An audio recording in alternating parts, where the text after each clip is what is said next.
जादुई लिपस्टिक का झरना।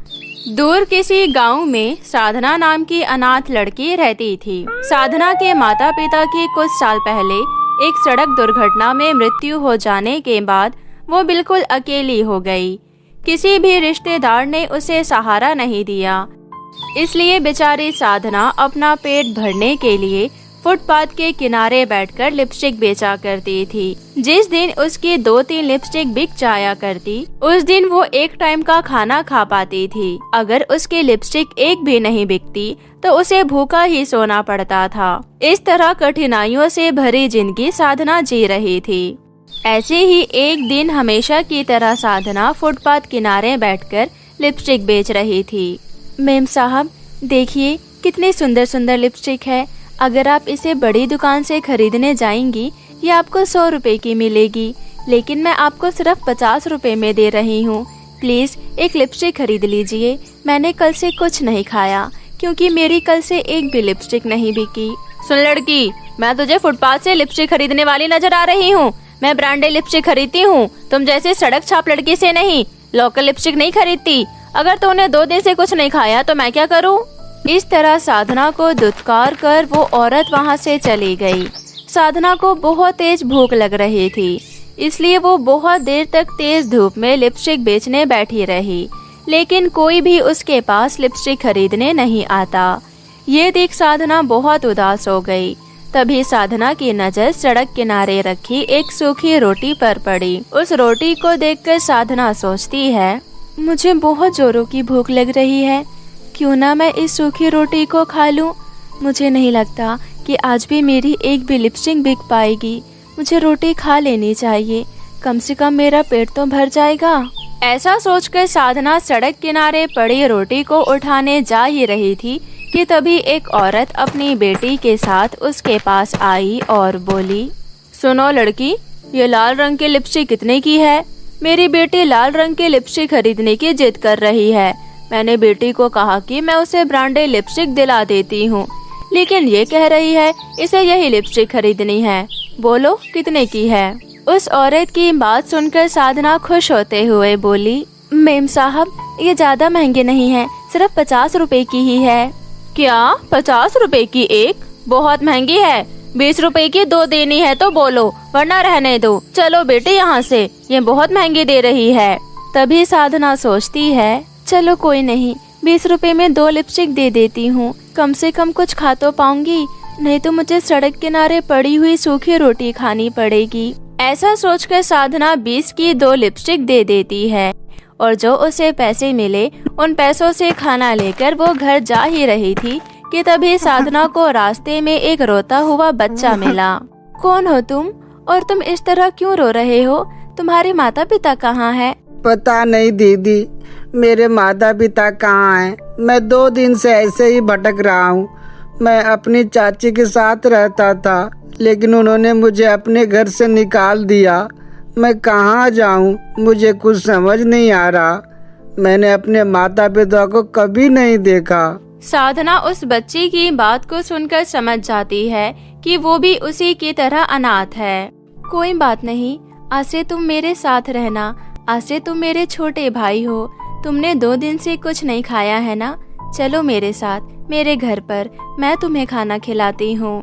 ऐसा कहकर साधना उस बच्चे को अपने साथ घर ले आई और जो खाना साधना ने अपने लिए खरीदा था उसमें से जरा सा खुद खाती है और बाकी खाना उस बच्चे को खिला देती है।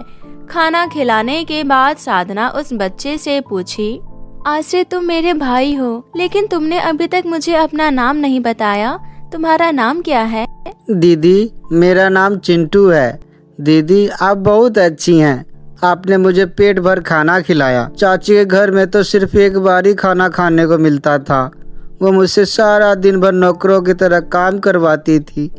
एक दिन मैंने उनका काम नहीं किया तो गुस्से में आकर मुझे घर से निकाल दिया। दीदी, वो मुझे बहुत मारती भी थी। ऐसा कहकर चिंटू रोने लगा।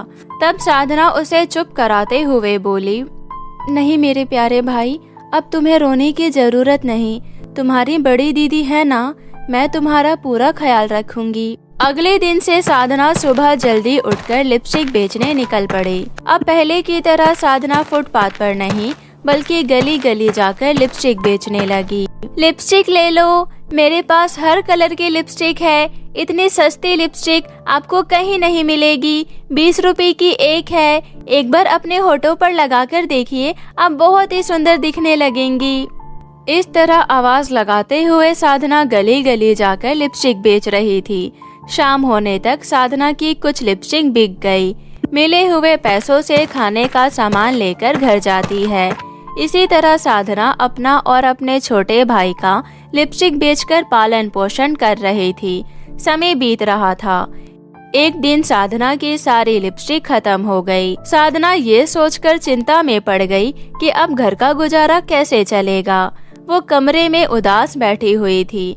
तभी चिंटू उसके पास आया और बोला, दीदी क्या हुआ? आज आप लिपस्टिक बेचने नहीं जा रही हैं? आप इतनी उदास क्यों बैठी हुई हैं? क्या बात है, मुझे बताओ। तुम्हें क्या बताऊं मेरे प्यारे भाई, मेरी सारी लिपस्टिक खत्म हो गई है। अब मेरे पास और पैसे नहीं हैं कि मैं ढेर सारी लिपस्टिक खरीद कर उन्हें बेच सकूं। अब हम दोनों क्या खाएंगे? लिपस्टिक बेचकर ही तो हमारा गुजारा चल रहा था। लगता है अब भीख मांगकर गुजारा करना पड़ेगा। नहीं दीदी, हम भीख नहीं मांगेंगे, आप लिपस्टिक ही बेचना। मगर कैसे? मेरे पास तो 1 भी रुपया नहीं है लिपस्टिक खरीदने के लिए। दीदी आपको पता है, जब आप लिपस्टिक बेचने जाती थी तब मैं खेलने जंगल में जाता था। दीदी आपको पता है, जब आप लिपस्टिक बेचने जाती थी तब मैं खेलने जंगल में जाता था। तब मैंने वहाँ एक झरना देखा। झरने से बहुत सुंदर सुंदर लिपस्टिक बह रही थी। ये देखकर मैं दंग रह गया। हमें चलकर वहाँ देखना चाहिए दीदी। क्या सच में तुमने वहाँ लिपस्टिक का झरना देखा? चिंटू, तुम मुझे उस झरने के पास ले चलो। चिंटू साधना को लेकर उस झरने के पास गया। साधना ने झरने की ओर देखा। झरने से बहुत सुंदर सुंदर लिपस्टिक बह रही थी, जिन्हें देखकर साधना भी दंग रह गई। अरे वाह, सुंदर सुंदर रंग के इतनी सारी लिपस्टिक, ये तो झरने से गिरकर नदी में जा रही है। ऐसा नजारा मैंने पहले कभी नहीं देखा। साधना ऐसा कह रही थी कि तभी झरने से आवाज आई, मैं जादुई लिपस्टिक का झरना हूँ और मैं ये सारी लिपस्टिक उसे ही देता हूँ जो नेक दिल और ईमानदार होने के साथ साथ दूसरों की मदद भी करते हैं। तुम मुझे अपनी कोई एक अच्छाई बताओ जिससे किसी का भला हुआ हो, तभी मैं अपनी जादुई लिपस्टिक के झरने से तुम्हें बहुत सारी लिपस्टिक लेने दूंगा, वरना तुम्हें खाली हाथ वापस लौटना पड़ेगा। जादुई लिपस्टिक के झरने की बात सुन चिंटू रोने लगा। फिर रोता हुआ जादुई लिपस्टिक के झरने से बोला, जादुई झरना, आपको पता है मेरी दीदी कितनी अच्छी है। मैं उन्हें रास्ते में भूखा प्यासा मिला था। इन्होंने मेरी देखभाल अपने सगे भाई जैसी की है। साधना दीदी थोड़ा बहुत खाकर मुझे भर पेट खाना खिलाती है। मेरी दीदी बहुत अच्छी है। क्या आप इनकी ये अच्छाई जानकर इन्हें जादुई लिपस्टिक के झरने से ढेर सारी लिपस्टिक दोगे? चिंटू की बात सुनकर जादुई लिपस्टिक के झरने को उसकी बात पर विश्वास हो गया। साधना, तुम बहुत अच्छी लड़की हो। तुमने एक अनाथ बच्चे की मदद की, इसलिए मैं तुम्हें अपनी जादुई झरने से ढेर सारी लिपस्टिक देता हूँ। उससे तुम्हारी सभी दुख परेशानी दूर हो जाएगी। जादुई लिपस्टिक के झरने की बात सुन साधना खुश होकर जादुई झरने का धन्यवाद कर ढेर सारे लिपस्टिक लेकर घर लौट आई। सभी लिपस्टिक बहुत ही सुंदर थी, इसलिए उसकी सभी लिपस्टिक तुरंत ही बिक गई। कुछ दिनों बाद लिपस्टिक बेचकर उसके पास ढेर सारे पैसे इकट्ठे हो गए। फिर उसने अपनी एक कॉस्मेटिक की दुकान खोली और सबसे ज्यादा साधना की दुकान की लिपस्टिक ही सब जगह फेमस थी। साधना की कॉस्मेटिक के शॉप के सामने एक बहुत बड़ी कॉस्मेटिक की शॉप थी। उस दुकान की मालकिन सपना नाम की एक औरत थी। सपना के पास बहुत कस्टमर आया करते थे। जब से इस भिखारी ने मेरे शॉप के सामने अपनी दुकान खोली है, तब से मेरी दुकान पर ग्राहक आने कम हो गए हैं। पता नहीं इसके पास इतनी सुंदर और अलग अलग शेड्स की लिपस्टिक कहाँ से आती है। कुछ तो करना होगा। अगर मैं उसकी दुकान को जला दूं तो कैसा रहेगा? ऐसा सोचकर सपना साधना की दुकान जलाने के इरादे से जैसे ही वहां पहुंची, तब उस दुकान में से विशाल आकार की ढेर सारी लिपस्टिक बाहर आई। तुम उस बेचारी साधना की दुकान को जलाकर उसे सड़क पर लाना चाहती हो, लेकिन जब तक हम साधना के साथ हैं तब तक कोई उसका कुछ नहीं बिगाड़ सकता। अगर तुम जिंदा रहना चाहती हो तो फौरन लौट जाओ, वरना तुम अपनी जान से हाथ धो बैठोगी। जादुई लिपस्टिक की बात सुनकर सपना घबरा गई और वहां से भाग खड़ी हुई। वहीं साधना जादुई झरने की लिपस्टिक बेच कर कुछ दिनों में बहुत अमीर बन गई। अब साधना और चिंटू जादुई झरने की मदद से हंसी खुशी खुशहाल जीवन जीने लगे। तो मेरे प्यारे दोस्तों, कैसी लगी आपको हमारी ये कहानी, हमें कमेंट करके जरूर बताएं और इसे अपने दोस्तों के साथ भी शेयर करें। और हाँ दोस्तों, अगर आपने अब तक हमारे चैनल पोला टीवी को सब्सक्राइब नहीं किया है तो जल्दी से नीचे लाल बटन दबाकर अभी सब्सक्राइब कर ले और साथ ही इस बेल आइकन को दबाना ना भूले। तो मिलते हैं आप सभी से फिर किसी नई कहानी के साथ, तब तक अपना ध्यान रखें। धन्यवाद। कानपुर शहर में एक किराए के मकान में सावित्री अपनी 2 बेटियां मीरा और शालू के साथ रहती थी।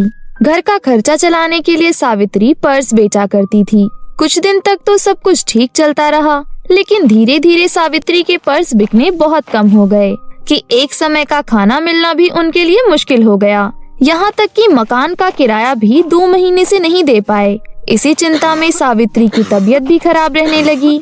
माँ सावित्री की और घर की बिगड़ती हालत देख बड़ी बेटी मीरा सोच में पड़ गई। माँ की तबीयत भी कुछ ठीक नहीं है और ऊपर से घर का किराया और खाने पीने का खर्चा। अब से मैं पर्स बेचने जाया करूँगी। ऐसा सोचकर मीरा अपनी छोटी बहन शालू से बोली, शालू मेरी बहन, मैं पर्स बेचने बाजार जा रही हूँ, तुम माँ का ख्याल रखना। ठीक है दीदी, पर तुम जल्दी लौट आना और आते समय कुछ खाने को लेती आना, बहुत भूख लग रही है। अच्छा ठीक है, मैं खाने के लिए कुछ लेती आऊंगी, तुम बस माँ का ख्याल रखना। इतना कहकर मीरा पर्स बेचने बाजार की ओर चली जाती है। कुछ देर बाद बाजार पहुंचकर मीरा बाजार में आए लोगों का अपनी तरफ ध्यान आकर्षित करते हुए बोली, पर्स ले लो, सुंदर सुंदर पर्स ले लो, अलग अलग कलर के पर्स ले लो, देखो कितने सुंदर डिजाइन के पर्स है। ये कहते हुए मीरा जोर जोर से आवाज लगाकर पर्स बेचने की कोशिश कर रही थी, लेकिन किसी ने भी उससे पर्स नहीं खरीदा। ऐसे ही शाम हो गई और मीरा मन ही मन सोचने लगी, हे राम जी, अब मैं क्या करूं? मेरा तो एक भी पर्स नहीं बिका, घर में अन्न का एक दाना भी नहीं है और माँ की दवाई भी लानी है। अब मैं घर खाली हाथ कैसे जाऊं? मुझे तो कुछ भी समझ नहीं आ रहा, क्या करूं? ये कहते हुए मीरा बहुत उदास हो गई और घर की ओर जाने लगी। तभी रास्ते में मीरा ने एक बहुत बड़े बंगले से एक औरत को बाहर निकलते हुए देखा, जो एक प्लेट में बचा कुचा खाना लाकर बाहर सड़क में एक डस्टबिन में डाल रही थी। ये देख मीरा दौड़ते हुए उनके पास गई और बोली, सुनिए मेम साहब, आप ये बचा कुचा खाना डस्टबिन में मत डालिए, ये आप मुझे दे दीजिए। मेरे घर पर मेरी छोटी बहन और माँ ने सुबह से कुछ नहीं खाया। भगवान ने तुम्हें हाथ पैर दिए हैं तो तुम कमा कर क्यों नहीं खाती? ऐसे भीख क्यों मांग रही हो? मेम साहब, मैं भिखारी नहीं हूँ, दरअसल मैं पर्स बेचती हूँ, लेकिन आज मेरा एक भी पर्स नहीं बिका और घर पर मेरी माँ बीमार है, उनके दवाई खरीदने तक के लिए मेरे पास पैसे नहीं हैं। ये कहकर मीरा रोने लगी। ठीक है, चुप हो जाओ, अगर तुम्हें पैसे की जरूरत है तो मैं तुम्हें थोड़े पैसे और खाना दे सकती हूँ, लेकिन उसके बदले तुम्हें मेरा एक काम करना होगा। दरअसल आज मेरी नौकरानी काम पर नहीं आई है। अगर तुम घर की साफ सफाई और जूठे बर्तन साफ कर दो तो मैं उसके बदले तुम्हें पैसे दे दूंगी। मीरा बंगले की मालकिन की बात सुन घर का काम करने के लिए फौरन तैयार हो गई। घर की सफाई में जुट गई और सारा काम खत्म हो जाने के बाद बंगले की मालकिन ने मीरा को थोड़े बहुत पैसे और बचा कुचा खाना घर ले जाने को दे दिया। मीरा ने उन पैसों से माँ के लिए दवाइयाँ खरीदी और खुशी खुशी घर आ गई।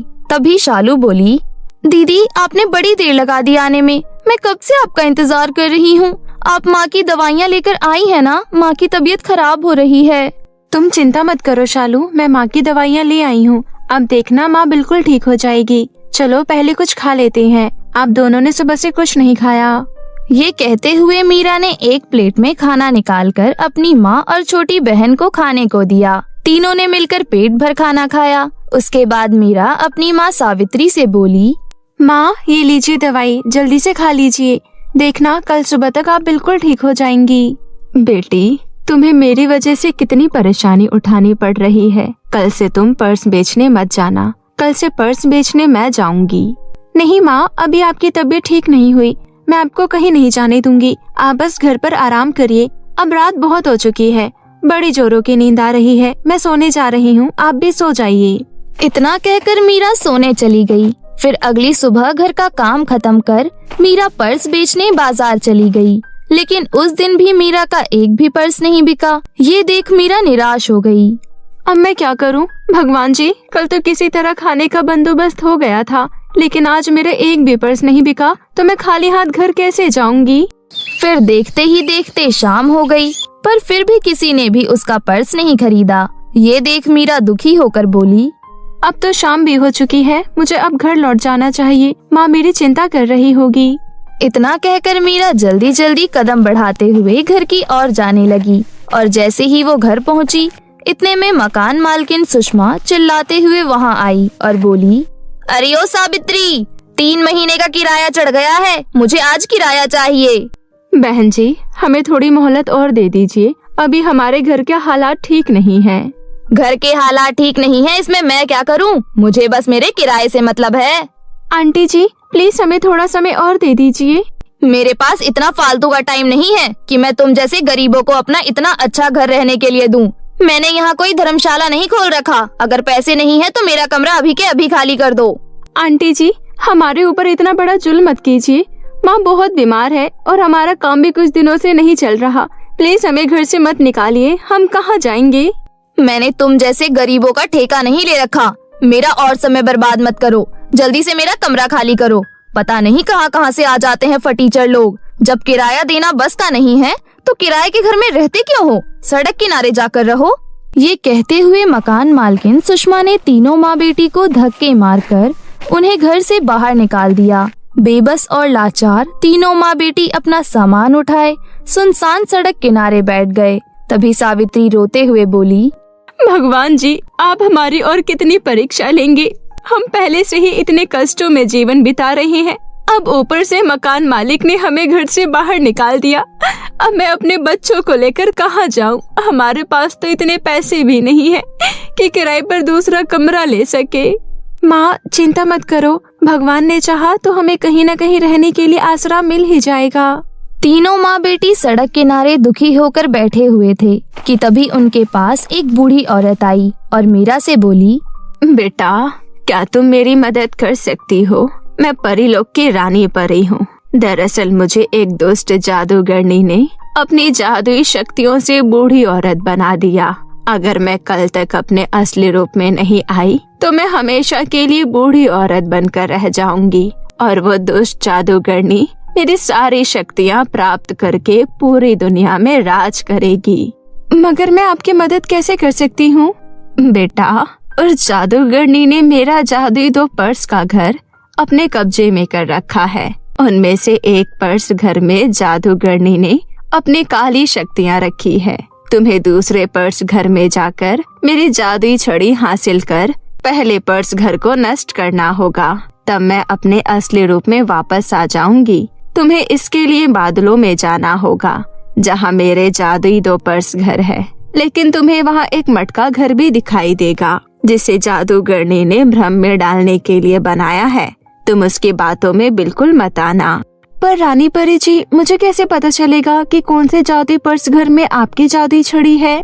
जिस पर्स घर में मेरी जादुई छड़ी है उस घर में से तुम्हें बहुत तेज रोशनी आती दिखाई देगी, पर तुम वहाँ दुष्ट जादूगरनी की नजरों से बच कर जाना। चलो मैं तुम्हें वहाँ जाने का रास्ता बताती हूँ। यहाँ से कुछ दूर तुम्हें एक झरना दिखाई देगा। उस झरने के पास तुम्हें एक सीढ़ी दिखाई देगी जो तुम्हें बादलों के पास ले जाएगी। फिर मीरा बूढ़ी औरत के बताए गए झरने के पास पहुंची। उसे वहां एक सीढ़ी दिखाई दी। उन सीढ़ियों पर चढ़ते हुए मीरा बादलों के पास पहुंच गई। तभी उसे वहां 2 जादुई पर्स घर दिखाई दिए, जिसे देख मीरा बोली, अब मुझे देरी नहीं करनी चाहिए। मुझे जल्दी से रानी परी की जादुई छड़ी ढूंढनी होगी, इससे पहले कि जादूगरनी यहाँ आ जाए। और इन दोनों जादुई पर्स घर में से मुझे पता है मुझे किस घर में जाना है। इतना कहकर मीरा जिस जादुई पर्स के घर में से तेज रोशनी आ रही थी, वो जैसे ही उस घर में जाने लगी, तभी वहाँ एक मटका घर प्रकट हो गया और बोला, रुक जाओ लड़की, कहाँ जा रही हो? तुम्हें उस घर में कुछ नहीं मिलेगा। मैं तुम्हें इतनी सारी धन दौलत दूंगा जो कभी खत्म नहीं होगा और तुम पूरी दुनिया में राज करोगी। तुम जल्दी से मेरे घर में आ जाओ। मुझे धन दौलत का कोई लालच नहीं और न ही मुझे दुनिया में राज करना है। तुम्हारी धन दौलत तुम्हें ही मुबारक हो। ये कहते हुए मीरा ने जैसे ही दूसरे जादुई पर्स घर में कदम रखा, देखते ही देखते जादुई मटका घर वहाँ से गायब हो गया। उसके बाद मीरा ने फटाफट से उस पर्स घर में से रानी परी की जादुई छड़ी ढूंढ निकाली और बिना समय गवाए रानी परी की जादुई छड़ी का इस्तेमाल कर पहला जादुई पर्स नष्ट कर दिया। जादुई पर्स नष्ट होते ही जादूगरनी की सारी काली शक्तियाँ भी नष्ट हो गई और शक्तियों के नष्ट होते ही दुष्ट जादूगरनी भी जलकर भस्म हो गई। वहीं रानी परी भी अपने असली रूप में वापस आ गई। रानी परी की जादुई छड़ी की सहायता से पलक झपकते ही मीरा पृथ्वी लोक वापस आ गई और रानी परी को उनकी जादुई छड़ी सौंपी। ये देख रानी परी खुश होते हुए मीरा का धन्यवाद करते हुए बोली, तुम्हारा बहुत बहुत धन्यवाद मीरा, तुम बहुत अच्छी और नेक हो। आज से पहले ना जाने मैंने कितने लोगों से मदद मांगी, लेकिन वो सब जादूगरनी के जादुई मटका घर के लालच में आ जाते थे, लेकिन तुमने बिल्कुल भी लालच नहीं किया। तुम्हारा फिर से बहुत बहुत धन्यवाद। अब मैं वापस अपने परिलोक जा सकती हूँ, लेकिन जाने से पहले मैं तुम्हें अपना ये दूसरा जादुई पर्स घर देकर जा रही हूँ। अब से आप सब खुशी खुशी इस घर में रहना। इस घर में तुम्हें कभी किसी चीज की कोई कमी नहीं होगी। रानी परी जी, आपका बहुत बहुत धन्यवाद, वरना हम तो इस बात से परेशान थे कि अब हम कहाँ जाएंगे, कहाँ रहेंगे। आपने तो हमें रहने के लिए अपना जादुई पर्स घर ही दे दिया। मीरा, ये सब तुम्हें तुम्हारे अच्छे स्वभाव के कारण मिला है। अगर तुम धन दौलत का लालच करती तो तुम्हें ये सब कुछ कभी नहीं मिलता। इसलिए हमेशा ऐसे ही रहना, कभी लालच मत करना और सदा दूसरों की मदद करते रहना। अच्छा, अब मैं चलती हूँ, मेरा परिलोक जाने का समय आ गया है। इतना कहकर रानी परी अदृश्य हो गई और वहीं तीनों माँ बेटी खुशी खुशी जादुई पर्स घर में रहने लगी। अब जादुई पर्स घर की मदद से उनका जीवन बिल्कुल बदल गया। सावित्री ने एक बहुत बड़ा शोरूम खोला जिसमें वो नए नए डिजाइन और कलर्स के पर्स बेचने लगी और पर्स बेचकर मिले हुए पैसों से गरीब और बेसहारा लोगों की मदद कर अपनी दोनों बेटियों के साथ हंसी खुशी जीवन बिताने लगी।